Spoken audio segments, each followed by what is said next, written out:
Pemirsa, Menteri Energi dan Sumber Daya Mineral Bahlil Lahadalia menyampaikan pemerintah telah melakukan impor minyak mentah tahap pertama dari Rusia melalui Lemigas. Hal tersebut merupakan bagian dari komitmen impor minyak mentah sebesar 150 juta barel. Sementara itu, Bahlil juga mengungkap bahwa Indonesia tengah membutuhkan minyak mentah. Terkait hal itu, Kementerian ESDM berkepentingan untuk menjaga stok cadangan bahan bakar minyak di dalam negeri. Kita lakukan tahap pertama, dilakukan oleh pemerintah Negara Kesatuan Republik Indonesia dan diperintahkan lewat Lemigas. Karena kedaulatan bangsa nggak boleh diintervensi oleh negara lain. Kita lagi butuh. Indonesia, pemerintah, dalam hal ini Menteri SDM, berkepentingan untuk menjaga stok cadangan daripada BBM kita. Saya nggak mau pusing mau ambil dari mana, yang penting tidak melanggar aturan, titik. Sementara itu, Menko Bidang Pangan Zulkifli Hasan menegaskan Koperasi Desa Merah Putih bukanlah supermarket atau toko serba ada. Zulhas menjelaskan Kopdes Merah Putih secara bertahap berperan sebagai off-taker produk pertanian.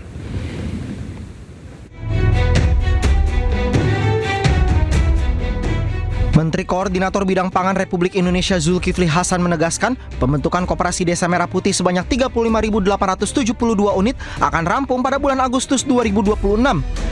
Guna mendukung operasional program Kopdes Merah Putih, pemerintah tengah menyusun Perpres yang akan mengatur mekanisme penyaluran bantuan dan barang subsidi melalui Kopdes Merah Putih.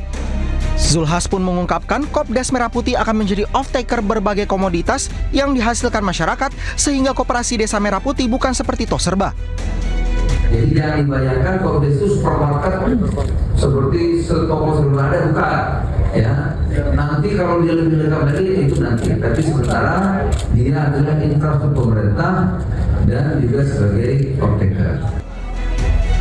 Sementara itu, Zulhas juga menjelaskan bahwa Koperasi Desa Merah Putih juga akan menjadi saluran resmi pemerintah dalam mendistribusikan bantuan sosial, barang bersubsidi, hingga mendukung pelaksanaan operasi pasar di seluruh desa dan kelurahan.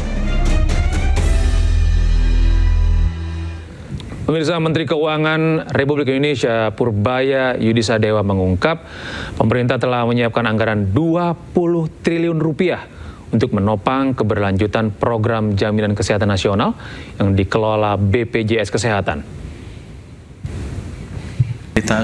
Pengelolaan keuangan negara BN hingga semester 1 2026. Purbaya menjelaskan pemerintah awalnya hanya menyiapkan tambahan dana 10 triliun rupiah. Namun setelah dilakukan penyesuaian kebijakan, pemerintah memutuskan untuk menambah lagi dukungan sebesar 10 triliun. Meski demikian, anggaran tersebut baru bisa dicairkan setelah peraturan Presiden tentang dana tambahan tersebut terbit. Menurut Purbaya, Perpres tersebut akan segera terbit dalam jangka waktu yang tidak terlalu lama.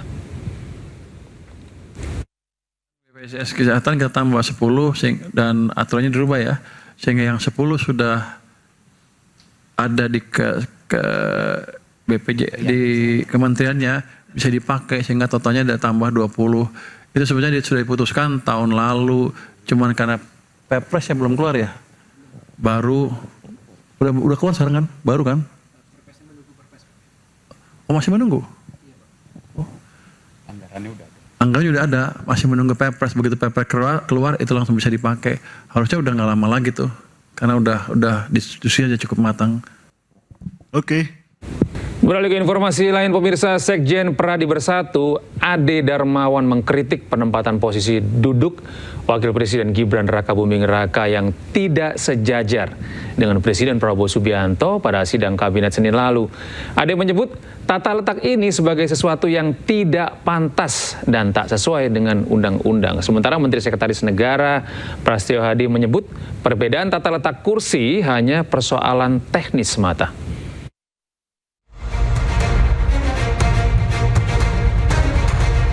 Sidang Kabinet Paripurna Senin 20 Juli 2026 menjadi sorotan. Dalam rapat yang digelar di Istana Negara, Wakil Presiden Gibran Rakabuming Raka tidak duduk sejajar dengan Presiden Prabowo Subianto. Gibran justru duduk bersama jajaran menteri mulai dari Menko Perekonomian Erlangga Hartarto, Menko Pangan Zulkifli Hasan, dan Menteri Sekretaris Negara Prasetyo Hadi. Perbedaan posisi ini pun menuai kritik. Sekjen Pradi Bersatu Ade Darmawan menyebut perbedaan tata letak Presiden dan Wapres sebagai sesuatu yang tidak pantas karena tak sesuai dengan undang-undang keprotokoleran. Saya melihat bahwa apa yang menjadi viral baru-baru ini tentunya apakah itu mengganggu atau melanggar aturan, tentunya saya bisa katakan bahwa betul bahwa kedudukan itu hal yang tidak pantas dinilai dari Undang-Undang Nomor 9 Tahun 2010 tentang keprotokolan. Artinya Undang-Undang Nomor 9 tentang keprotokolan jelas mengatur tata letak di mana Presiden harus duduk dan Wakil Presiden harus duduk serta peserta dari sidang kabinet tersebut. Sementara Menteri Sekretaris Negara Prasetyo Hadi menyebut perbedaan tata letak hanyalah masalah teknis semata karena Presiden gunakan teleprompter untuk sampaikan data. Ia pun membantah adanya isu ketidaksetaraan antara Presiden dan Wapres. Kalau yang dipertanyakan adalah posisi dari Bapak Wakil Presiden, kalau menurut kami ini hanya masalah kebutuhan teknis semata, tidak ada hal-hal lain yang mungkin perlu dikhawatirkan. Tidak ada kaitan dengan anggapan bahwa posisi Presiden dan Wapres tidak setara gitu ya Mas? Tidak ada, sama sekali tidak ada. Sebagai perbandingan dalam sidang Kabinet Paripurna 13 Maret 2026 lalu, posisi Presiden Prabowo dan Wapres Gibran sejajar. Keduanya duduk dalam satu meja yang sama. Tim Liputan iNews melaporkan.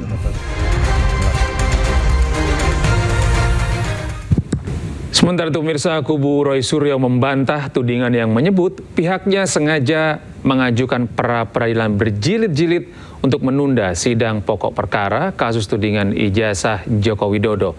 Dan kini Roy Suryo sedang mengajukan pra-peradilan jilid 3 atas ganti rugi imbas penahanan Polda Metro Jaya.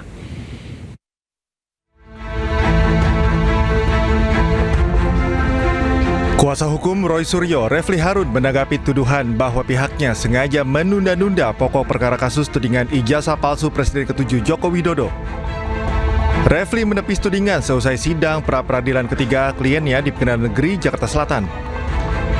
Ia menjelaskan pra-peradilan merupakan hak yang dimiliki pihaknya.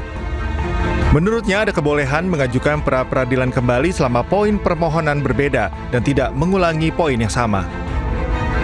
Kami tidak ingin menyerang siapapun, tapi kalau kami dikatakan menunda-nunda, ya kalau dalam fakta hari ini yang menunda itu bukan kita. Nah itu. Penundaan terjadi 1 pekan kemudian karena ketidakhadiran turut termohon dalam hal ini Kejaksaan Negeri yang juga akan menjadi penuntut kalau misalnya masuk perkara pokok.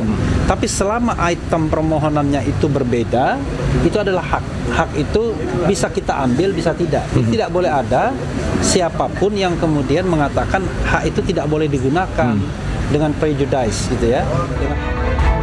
Sementara itu, kuasa hukum Jokowi Rifai Kusumanegara menilai kubu Roy Suryo sengaja mengulur-ulur waktu dengan mengajukan gugatan pra-peradilan berjilid-jilid. Ia menilai langkah itu hanya membuang waktu karena gugatan tersebut membuat sidang pokok perkara tak kunjung digelar. Pertimbangan hakim ini cukup keras ya, kalau buat saya ini cukup keras sampai menyimpulkan bahwa ditujukan untuk mengulur-ngulur pemeriksaan pokok perkara dan merupakan upaya yang tidak menghormati atau menyalahgunakan lembaga pra-peradilan. Buat saya ini pertimbangan yang cukup keras dari Hakim PN Jakarta Selatan yang seharusnya menjadi perhatian bagi para pihak, termasuk dalam mengajukan upaya pra ketiga. Sidang pra-peradilan jilid 3 yang diajukan kubu Roy Suryo atas ganti kerugian imbas penahanan Polda Metro Jaya ditunda hingga pekan depan karena pihak kejaksaan tak menghadiri persidangan. Dari Jakarta, tim Liputan iNews melaporkan.